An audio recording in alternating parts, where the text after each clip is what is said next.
안녕하세요. 새벽이슬 이선영 목사입니다. 오늘은 특별히 20대 윤석열 대통령이 당선이 된 날입니다. 이제 우리나라가 5년 동안 새로운 리더를 뽑았으니까요. 우리 대통령을 위해서 기도하고 윤석열 대통령이 국정을 잘 운영할 수 있도록 중보하면서 나아가는 우리 성원 가족들 다 될 수 있기를 바랍니다. 오늘 말씀 시편 9편 말씀 같이 보겠습니다. 오늘 말씀은 시편 9편 15절부터 17절까지의 말씀입니다. 제가 읽겠습니다. 이방 나라들은 자기가 판 웅덩이에 빠짐이요 자기가 숨긴 그물에 자기 발이 걸렸도다. 여호와께서 자기를 알게 하사 심판을 행하셨으며 악인은 자기가 손으로 행한 일에 스스로 얽혔도다. 악인들이 수월로 돌아가며 하나님을 잊어버린 모든 이방 나라들이 그리하리로다. 아멘. 시편 9편은 다윗의 시입니다. 다윗이 살았을 때에도 이스라엘의 주변에 여러 나라들이 있었습니다. 북쪽에는 아람 족속이 있었고요. 또 우편에는 암몬과 모압과 또 남쪽에는 에돔 족속이 있었습니다. 그리고 지중해 쪽으로는 블레셋이 있었죠. 강한 철기 문화를 가진 나라였습니다. 이러한 이방 나라들에 둘러싸인 이스라엘, 이곳에 다윗이 있었습니다. 다윗은 늘 이방 나라들의 공격과 침공, 칼을 들고 쳐들어오는 그러한 일들에 늘 마음이, 신경이 곤두서 있었습니다. 왜냐하면 이스라엘이 강하면 모르겠는데 늘 호시탐탐 이 나라를 노리는 그러한 이방 나라들이 있었기 때문에 그렇습니다. 그런데 참 중요한 것은요, 다윗은 하나님께 그 이방 나라들을 심판해달라고 간구하고 있다는 사실입니다. 나중에 비록 다윗이 그들을 점령하고 물리치고 큰 제국을 세우지만 중요한 것은 하나님 앞에 먼저 간구하고 하나님께서 심판해달라고 고백한 것이죠.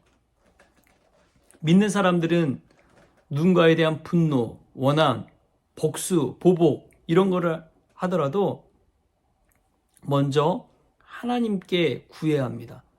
하나님께 기도해야 합니다. 심판은 내가 하는 것이 아니라 하나님이 하신 것임을 우리가 분명히 믿기 때문에 그렇습니다.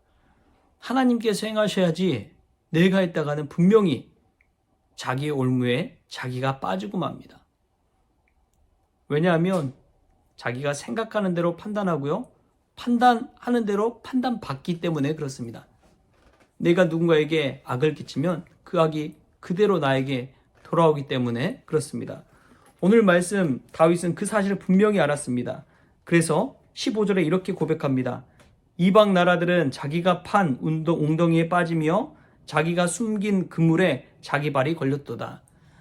자기가 덫을 놨는데 그 덫에 자기가 걸렸다는 거예요. 안 좋은 시선을 가지고 있으면 질투, 시기의 마음으로 바라보면 안 좋은 면만 보입니다. 그 사람에 대한 부정적인 마음을 가지고 보게 되면 부정적인 일들만 보게 됩니다.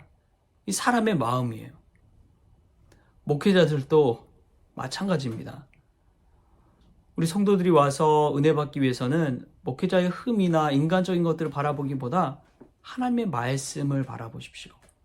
십자가에 달려 죽으신 예수 그리스도를 바라보십시오. 그래야지 은혜 받아요. 인간적인 것들을 보기 시작하고 흠을 자꾸만 보게 되면은 절대 은혜 못 받습니다.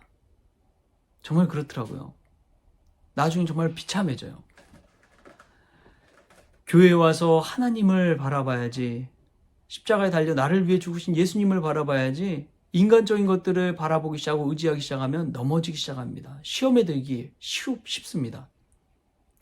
제가 예전에 사역하던 교회에서도 큰 교회에 있을 때 일하다 보면은 사역하다 보면 힘든 일이 있고 쉬운 일이 있어요. 어려운 일이 있고 그냥 자신은 그냥 감당할 수 있는 일이 있습니다. 근데 이 교육자 회의를 하는데 제가 힘든 일을 자청했어요. 이 일은 내가 맡겠다. 이제 옆에서 막 박수 쳐주고 해야 되는데 한 선배 목사님이 저한테 마음에 상처를 주는 말을 하시더라고요. 아, 이선영 목사님 뭔가 있다고. 뭐 다른 계획이 있다는 것처럼, 어떤 다른 이익이 있다는 것처럼 막 대놓고 얘기하는데 참 마음에 상처를 입었습니다. 저는 선한 마음을 가지고, 그래, 내가 십자가를 지자, 이런 마음을 가지고 한 건데 바라보는 게 전혀 다르더라고요. 여러분, 정말 그렇습니다. 모든 것은요, 인간적인 판단 이전에 하나님께 매어 맡기십시오. 하나님을 의지하십시오. 오늘 이 이방 나라들에 대한 심판을 이야기하면서 참 놀라운 것이 있습니다. 그것은 이방 나라들과 이스라엘도 다 연결되어 있다는 사실이에요. 오히려 이방 나라들에게 거룩한 하나님을 전할 수 있는 나라도 이스라엘밖에 없기 때문에 그렇습니다. 세계가 연결되어 있다는 것을 분명히 알 수 있는 이유는, 여러분 지금 기름값을 한번 보세요. 휘발유가 1,900원대입니다. 경유는 1,800원대예요. 깜짝 놀랐어요. 여러분 왜 그렇습니까? 동유럽에 있는 우크라이나와 러시아의 전쟁 때문에 그래요. 미국이 러시아 원유 수입을 제재하면서 이런 일들이 벌어지게 되었다는 것입니다. 멀리 떨어져 있는 것 같지만 서로 다 연결되어 있다는 거예요. 이 사실을 깨닫고 우리가 간구해야 할 것은 이 모든 것을 다스리시는 여호와 하나님이 계시다는 사실을, 그것을 알아야 됩니다. 오늘 다윗도 시편 9편 16절에 이렇게 고백합니다. 여호와께서 자기를 알게 하사 심판을 행하셨으며, 여기서 자기는 이방 나라들을 말해요. 이방 나라들 스스로 자기가 어떤 나라인지를, 어떤 존재인지를 깨달을 때 그때 하나님의 심판도 분명히 깨닫게 된다는 것입니다. 우리가 유한한 존재임을 알 때 영원한 하나님을 의지할 수 있듯이, 우리가 약할 때 강함 대신 하나님을 의지하듯이 그런 마음으로 내가 누구인지를 분명히 알아야 된다는 것입니다. 사랑하는 성원가족 여러분, 내가 누구인지를 알고 나의 약함을 알고 전능하신 하나님을 의지할 수 있길 바랍니다. 내 힘으로 심판하려고 할 때 악이 다시 득음, 악함이 우리에게 돌아와요. 올무가 우리에게 돌아옵니다. 그런데 성령 충만함을 입어서 하나님께 구할 때 하나님께서 성령의 아름다운 9가지 열매를 맺게 하십니다. 사랑과 희락과 화평과 오래 참음과 자비와 양성과 충성과 온유와 절제. 오늘 또 하나님께 간구하며 하나님께 내어 맡기며 성령의 아름다운 열매 맺는 그런 성원 가족들 다 될 수 있기를 바랍니다. 기도하겠습니다. 하나님, 나에게 안 좋은 일을 행하는 대적들이 있습니다. 그런 일을 행할 때에 하나님께 그 심판을 내어 맡깁니다. 하나님께서 행하여 주옵소서. 하나님께서 다스려 주옵소서.